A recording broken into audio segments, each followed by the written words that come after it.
Now, one of the institutions that plays an important role in the president's vision of a Ghana beyond aid is the Ghana Investment Promotion Center. We sat down with their CEO, Yofi Grant, to review the year's performance, to look into the future, and also to get his view on foreign involvement in our retail space. The president's Ghana Beyond Aid agenda drives a lot of the decisions, policies and actions of the government. One of the institutions at the center of most of these decisions and actions is the Ghana Investment Promotion Center. Today we sit down with their boss, Mr. Yofi Grant, to learn a bit about how the year has gone for them and what the big plans are for 2020. Mr. Grant, thank you so much for speaking to us. You're most welcome. It's always good to see you. Indeed it is. And I guess it's right to say Merry Christmas, isn't it? Same to you, and Happy New Year. Happy and a prosperous New Year. Thank you. I think next year would be prosperous for quite a lot of people. Absolutely. Fingers crossed, touching wood. I believe so. Yeah. Now, you of course started this journey in 2017 when the president appointed you. Perhaps we'll start from there. How has it been, heading this all-important institution? It's been exciting. It's been challenging, but the challenges have been more of an opportunity to make positive change and change things for the better by ensuring, first of all, that we have a great investment should I say, environment where investors will come and be able to do their business for mutual benefit, and there's fairness, and Ghana is the better for it. So that has been the journey so far. It's been interesting, but I must say it's also tiring. You can never do too much. There's a lot that we ought to do. There's a lot more that needs to happen. First of all, to transform the institution into one that is very responsive first to the needs of the nation, and also very responsive to the investment community, because our mandate is to facilitate, promote, attract investment into the economy in partnership with indigenous investors as well. And so I have always defined investment as a relationship. And in a relationship you need a lot of management. I mean, when you're married you need a lot of management at home. And so that is what over the past 2 years we've been at, but also to open up the space and portray Ghana as the most attractive investment destination first in West Africa. And I believe with a lot of hard work and focus and dedication, we'll probably be one of the most attractive investment destinations in Africa. And so we've also been pushing for reforms. We've been improving our operations. And each unit has a project of adding value to what they do and removing what is a stumbling block, and accelerating processing time such that the investor doesn't have to wait too long. But we're also rebranding, so very soon you see us in the new office. It's been long in coming, but now we have found the place, and we're going to make it a great reception for investors into Ghana. I think Ghana is a 7-star country in the making. And for a 7-star country in the making, you need a reception that is at least 5-star. So we want to make it really nice, such that even other agencies can come and hold their meetings and stuff. Where are you moving to then?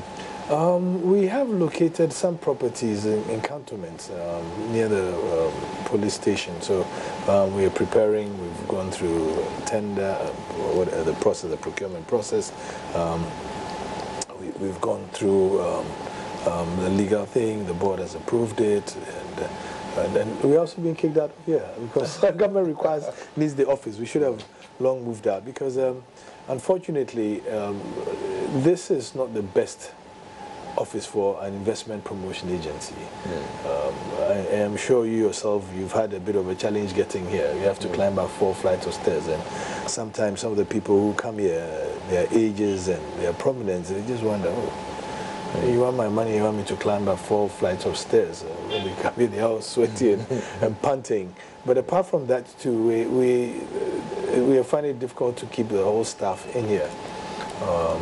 And so we need a bigger space, but also better working and ergonomic environment such that people can do their best. Sometimes the environment actually changes behavior, because when they have a new place, then they have new goals that they want to achieve. And And in the interim, also slowly make it the best place to work in Ghana. That's one of my ambitions. Wow. Well, good luck with that. Thank you. Obviously, there's a lot of travel involved in your in your job. You've probably burned through about 5 passports by now. But you know, how necessary is it as technology develops and so forth? Are you finding opportunities to replace some travel with, you know, other forms of communication and participation in events that don't require you physically jumping on a plane and I wish there was. I wish there was. And anytime I meet my contemporaries in other countries, I mean, we all complain about the heavy travel schedules because at the end of the day, first of all, you're competing with other nations in attracting investment. So apart from your own environment, investment environment, then the effort you put in to sell your country and to sell the opportunities there are critical. The sad part of it is that you can't talk to somebody to bring $1 billion or $200 million over the phone. Yeah. I mean, it just doesn't happen. You need to go there first, show them the country opportunity, and thank God Ghana is such an amazing place. I keep saying there's no country like Ghana. We are constantly moving forward in inches, and sometimes people feel they feel the impatience of saying, but this must be done this way, this must be done that way. And I go to other countries and I realize it's not as fast moving as we think, but in Ghana we are taking strides and moving. Despite all the setbacks that we have, we are still moving and we are improving by the day. So I have absolutely no doubt that in the future this will be a great country, and we are on track. I think the policies to make it happen are there, the vision to make it there, and thank God we have a very strong visionary president who also believes in the country and the people in this country. And so he also has to do a bit of travel, and you see that he's on the road.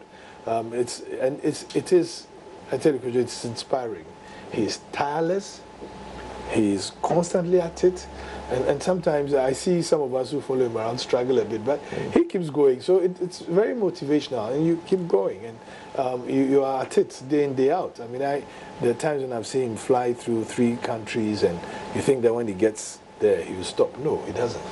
Anytime he gets to a country, regardless of the time, he will do his briefing, make sure that everything is spot on, the meetings are done, who are we meeting, what are we expecting from him, how should we play it, and it's just good. But you just have to do that travel. You can't, you know, and the interesting thing that a lot of people don't know is not just about me.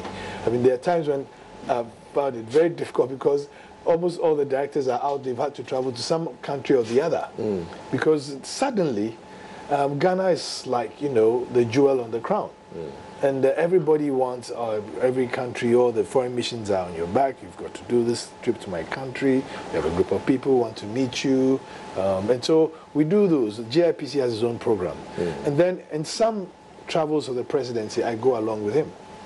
Because we also serve as an advisory to the presidency on investment issues, but we also coordinate some of his investor meetings. We screen those who are coming through to see him so that we don't waste the opportunity, but we optimize the opportunity. And so far, it's been amazing. I mean, the results have been very positive. There has been, and the interest in Ghana, I can tell, has ascended all-time heights. I mean, everybody wants to come in. If we look at our appointment schedule, even in this office, the number of people passing through have increased. And the number of opportunities that people are looking to see have also increased. Interestingly, it's not just with the foreign direct investors. Even indigenous directors, investors are now registering at GIPC because they see that we can help them achieve some of the things. And when it comes to incentives, etc., we actually work on their behalf, the agencies. We not only do that, but our aftercare service helps us sort of solve problems for the investors and make sure that the businesses are sustainable. So there are times when we have to then talk to Ministry of Finance or talk to GRA and some of the other agencies to resolve problems. But at the end of the day, what we want to create is an environment where the investment is a major relationship between the country, the local business people, and the foreign direct investor. And the first port is that you go to the investor. because the investor has a choice. And now, I mean, I'm sure you heard that even in the ease of doing business, Togo, a small country, small market, they did 40 reforms. So they, on the ease of doing business, they moved from number 137 to number 97. So they're better than us at the moment. Yes, they are looking more attractive on that score than we are. We unfortunately dropped back 4 after moving up 6 last year. And it's not because we didn't do any reforms. But if a country is doing more reforms than you are, the chances are that they'll move within a certain time, they'll move faster than you are. We are more careful and more thoughtful about some of the reforms we do because we want to do them for the long haul. The fact of the matter is, as you change your economic paradigms and you change your economic models, then you have to do those reforms to conform accordingly. But I mean, I've been looking at the numbers there in terms of the ease of doing business, and not just that, but also in terms of your own institution's targets year on year. I mean, it was a good year in some aspects for GIPC, won the CFI Best Investment Promotion Institution for the second time in a row. Yes, congratulations in Africa, congratulations on that. But then I know that the target you set for yourself last year, you fell short of it. Absolutely, yes. And then when it comes to ease of doing business, since 2017 when you took up the office, it's been 120th, then 114th, and this year 119th. These are some of the least 18th, actually, 118th. Forgive me. These are some of the least appealing figures since we started say least appealing, being assessed. But we could have done much better. I think we could have done much better, and it's the pace at which we do our reforms and the number of reforms we do. But you know, when the current government took over the reins of leadership in this country, the economy faced quite a number of headwinds, and it's been an interesting challenge, rendering those headwinds, you know, not to affect the economy going forward.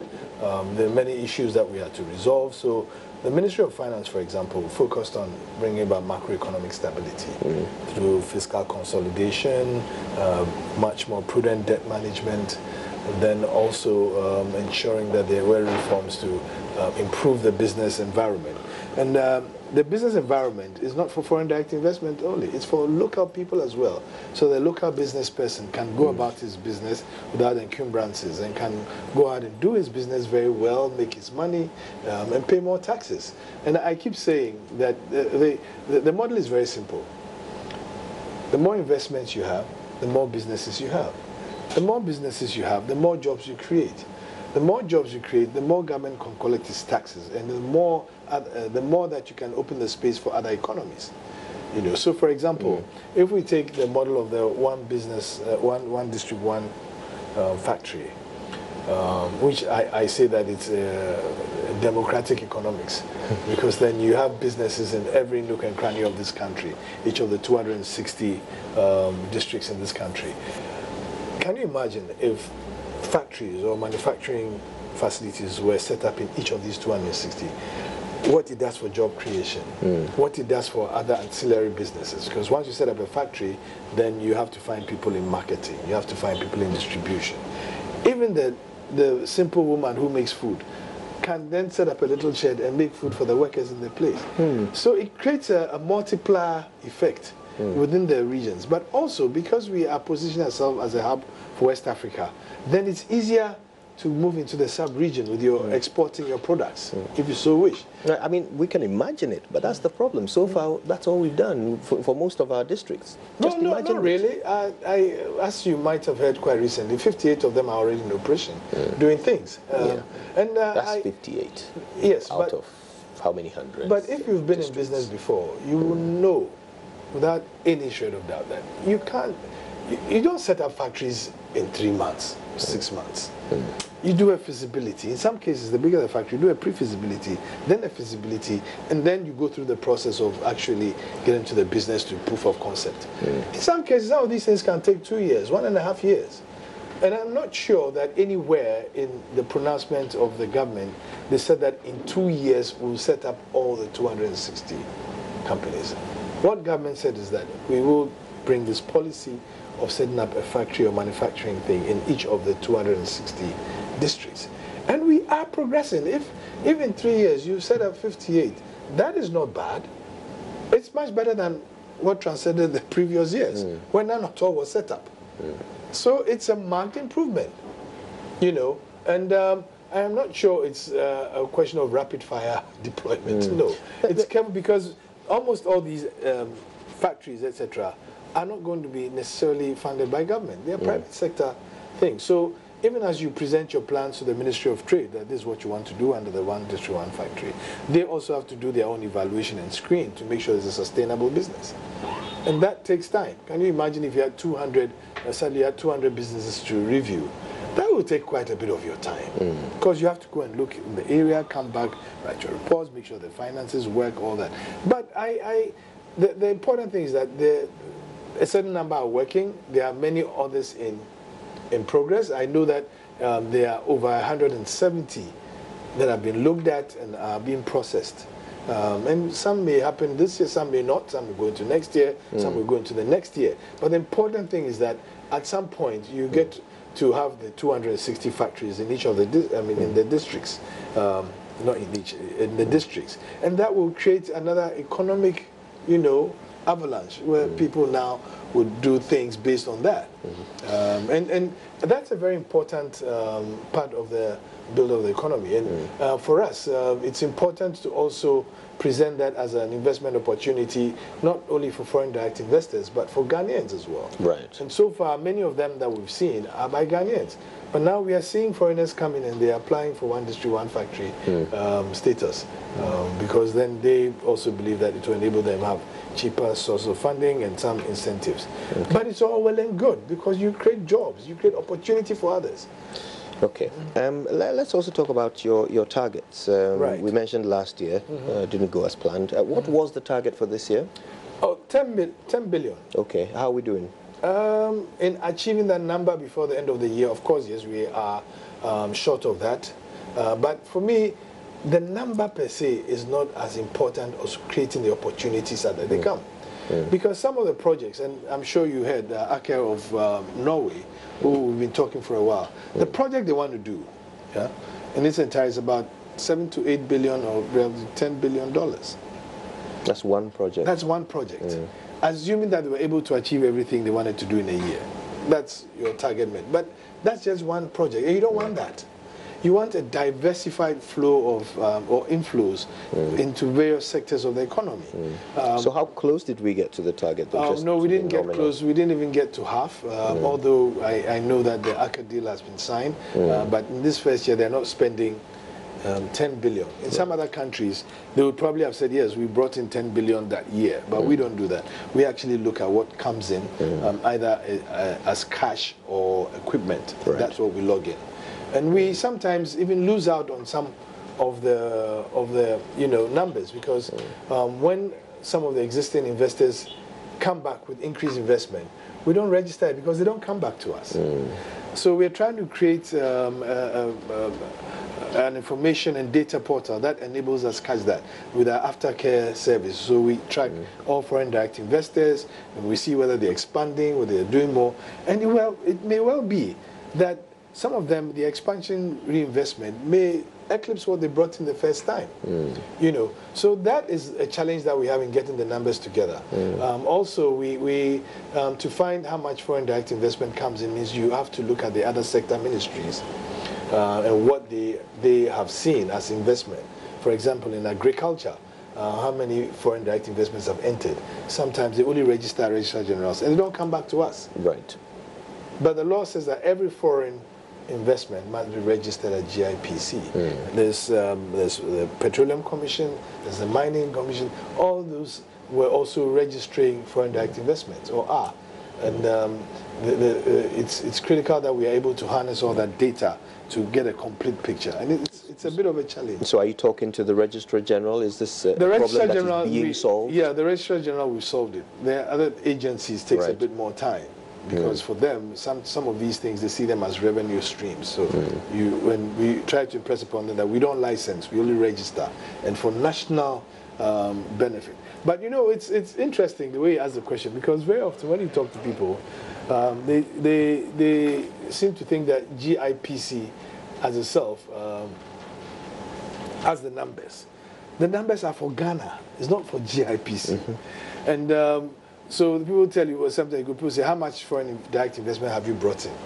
And you know, and I ask them, well, the attractive foreign direct investment is not like going to the market and seeing tomatoes on display and putting your cards and taking the tomatoes there. First, you need to go out, do the country branding. Some of the people don't know enough about Ghana. You need to talk to them about Ghana in one instance, and then you probably need to go back to tell them these are the opportunities that are there. They will come and look at it and see whether it fits into their plan or not. You have to go back there to talk to them and resolve it. And for people with money, because there are alternatives, you need to keep chasing them. Now, I mean, I had to ask what the target was and how we've done against it, because I couldn't find the data. report. Yes. Yeah. Is that deliberate? Yes, we needed to do some realignment with all the other agencies, and sometimes getting the data delays. Only because, like I said, some of the projects don't happen at one time. They are split, and so you know that by the end of the year, this is the number you're going to get. But you are not at the end of the year yet, and they are still in the processing stage, or they are processing their whole investment. And so we realize that maybe we need to be careful about just throwing out the numbers without making sure that that is what has really happened. And we see them, we speak to some people, they agree to come and invest, but by the time they themselves have finished their business, maybe it's a year. And I've given one example, Aker from Norway. ExxonMobil also came in. They had a project that was going to be about 7 to 8 billion, but they're not doing it at one time. They are doing it in pops. And sometimes when they come and register the first bid, they don't come here. So now we have to look for them. Says, okay, so how much more have you brought in? And is it equipment or is it money? And that is where we find differences in some of the numbers that people put, because some people just take cash that comes in. But we also, some of the investment comes in as hard equipment. So you put the two together, and that will be the component of foreign direct investment. But this is the second year in a row that we've not had the quarterly reports, which is what is the requirement, is it not? No, I think we do have a third quarter report. There's a third quarter report for this year? For this year. There's a second quarter, the first quarter, the second quarter, and then the third quarter. So it's just the last quarter that we're yeah, but the last quarter usually will come out in January, February. So, fair enough. You know. Okay, so let's wrap our head around the target that you set for 2019 at 10 billion. Yes. Following the performance of 2018, I remember we talked about this earlier, and you said that this year's target is 10 billion as well. On hindsight, do you feel that perhaps that was too ambitious a target? Not at all. Not at all. As a country, I think we can, once we have the right frameworks, we can attract more than 10 billion a year. I am so convinced. We didn't do even half of it, though. Yeah, but it doesn't mean that you shouldn't target. Yes, but it's like perhaps more realistic. When you're doing exams in school, you go and learn. You know that you are looking to get 100%. But you probably, you know, when you go and see the exam paper, you might have a 50 or 60 or 70. It doesn't mean that you decided that 100% should be 10 billion. Yes. You didn't say 100 billion or 20 billion. No, 10 billion. You said 10 because billion. I think the capacity and looking at some of the opportunities we have, that should be a good enough number that we should have. And I am clear in discussions with Ministry of Finance, Ministry of Planning, Ministry of Trade. We are looking at now saying that, okay, so this is the Ghana agenda, right? This is the Ghana agenda. It will probably cost us 200 billion over the next 10 years. How do we go about achieving this 200 billion? What do we require? What needs to be done? Which are the areas? Because the opportunities are there. They are there. And when you look at Ghana compared to other countries, Ghana seems to be a very favored country. Our political stability, we should never take for granted, because that's one of our biggest selling points. We are English speaking. We are in the center of the world, which is a very appealing thing to be. So logistics-wise, we are really where we should be. And that is why I think that the positioning of the headquarters of the ACFTA is right plumb, because we are in the center. Yeah. You know, so all these things inform your thinking. Okay, so how can we do? What do we want to do? We want to do the Accra Marine Drive project. When fully complete, it will be probably in excess of 5 billion. We want to do the Accra SkyTrain project, which will be a most innovative and transformational project. Some feel that we shouldn't, but it is very important to do it, because it was signaling the changing of Accra into a real modern metropolis, and it will create, and knowing how our streets are, it was designed such that it would avoid the traffic zones, etc., and it would be amazing for business people. What's the interest levels in that in terms of amazing. We went to South Africa, and GIPC presented it to AFDB, and it was signed. The concession agreement was signed in South Africa. It's about a $2.6 billion project. We could immediately have gone out to say, why? Good, we've locked in 2.3 billion. But till the project actually commences, then we are not going to do it. We actually also presented the Cocoa Board financing project to AFDB. Over a year, they managed to conclude it, and it was signed in South Africa.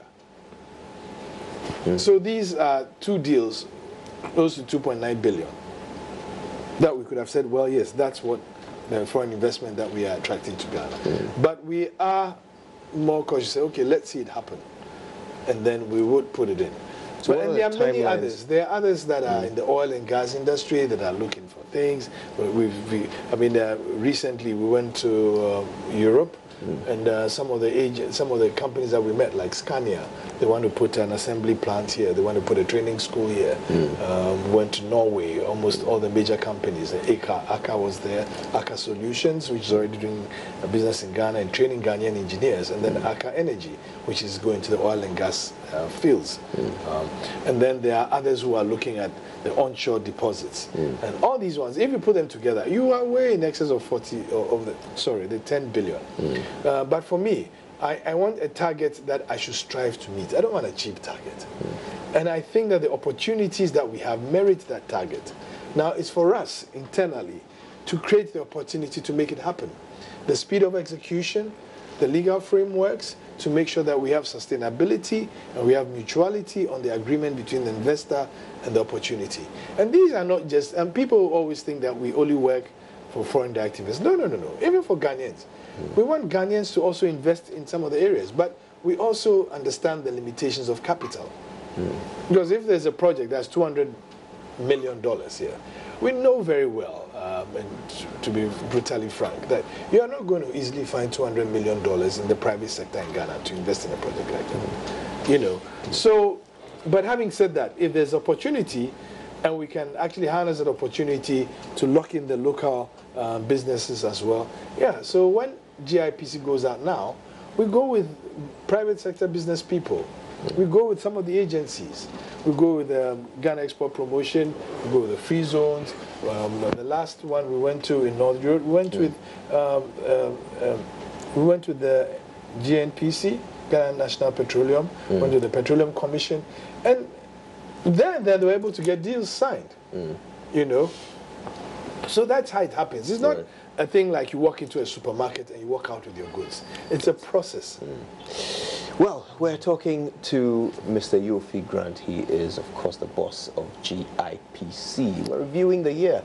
And, of course, when we come back, we'll be looking at the successes. What are the deals he's most proud of? And perhaps the challenges. Which one slipped through his fingers? And we are definitely going to spend a bit of time talking about the retailers from foreign countries who have clashed with local retailers, Guta and other groups, and no doubt we'll look at the future as well as he expands his plans for 2020. Stay with us.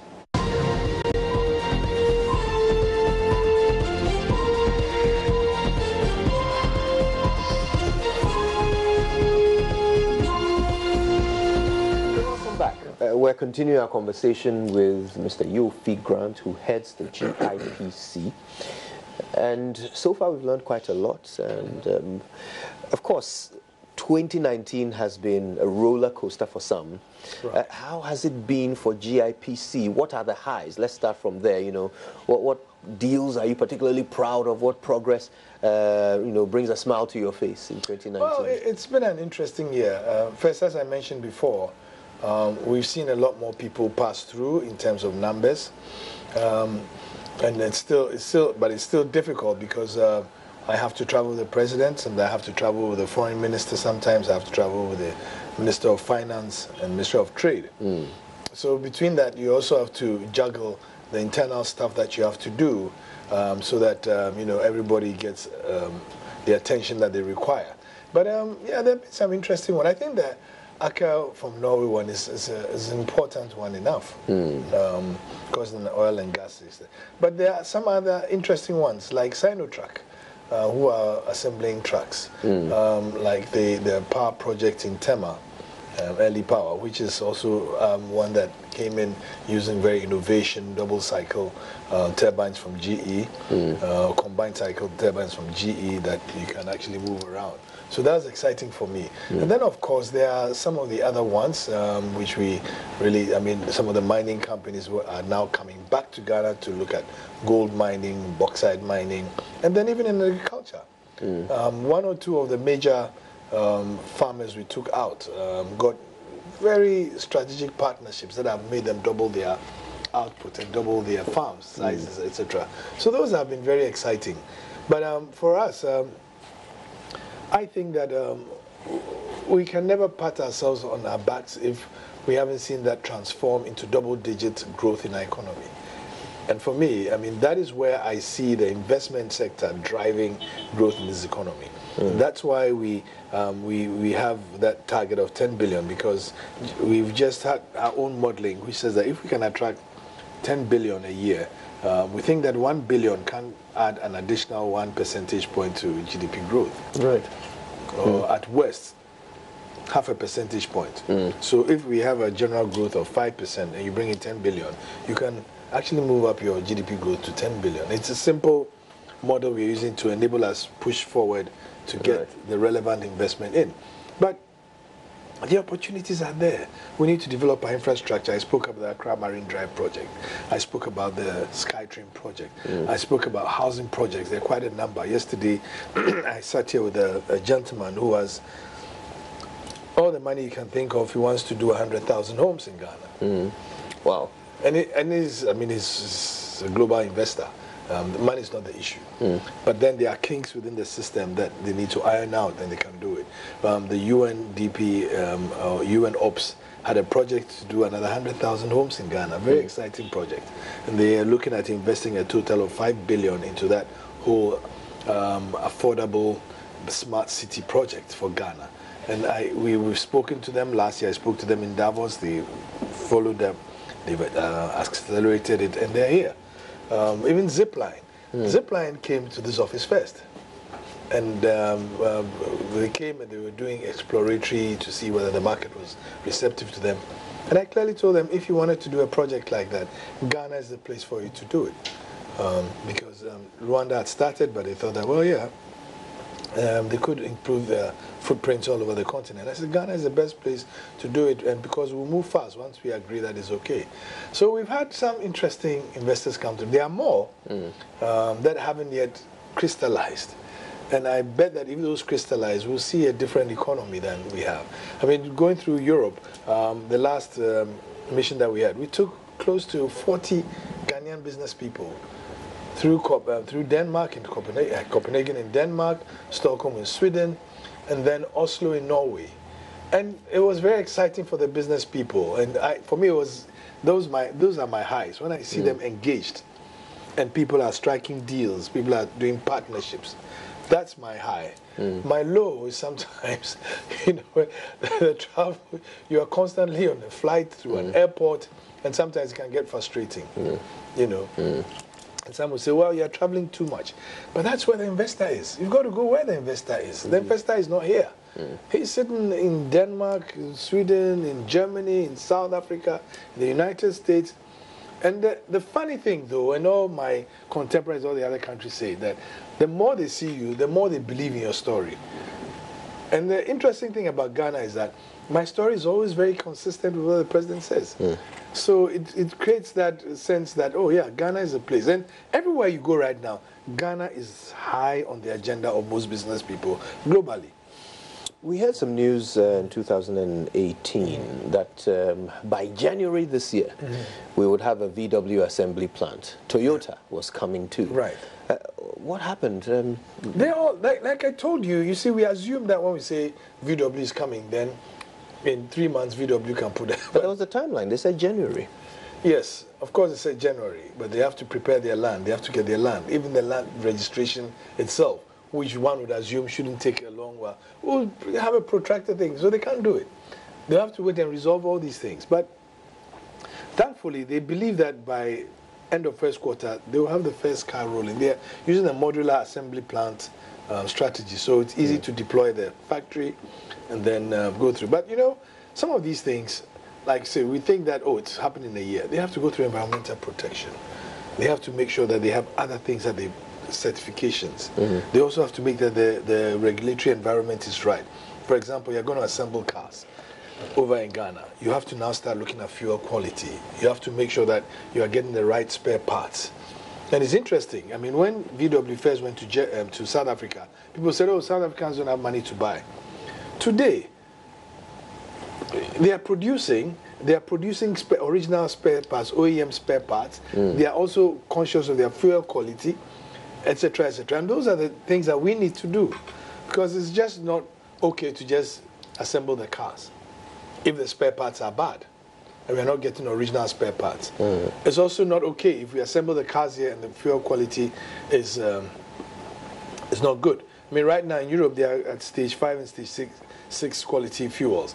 We are nowhere near there, but we need to get there if we are going to start doing that. You know, so there are quite a number of things that you do, but thank God, VW, they are well on the way. I think they'll start putting the factory up pretty soon. Because it's modular, it's not going to take a long time. Before we realize, we'll be seeing VW cars rolling out on the street. How about Toyota? Toyota are still there. They are still in the works. Toyota has a global market, and so they are looking at the economies, but they are very clear that they will come to Ghana, either to do the spare parts or do knockdown assembly of cars, because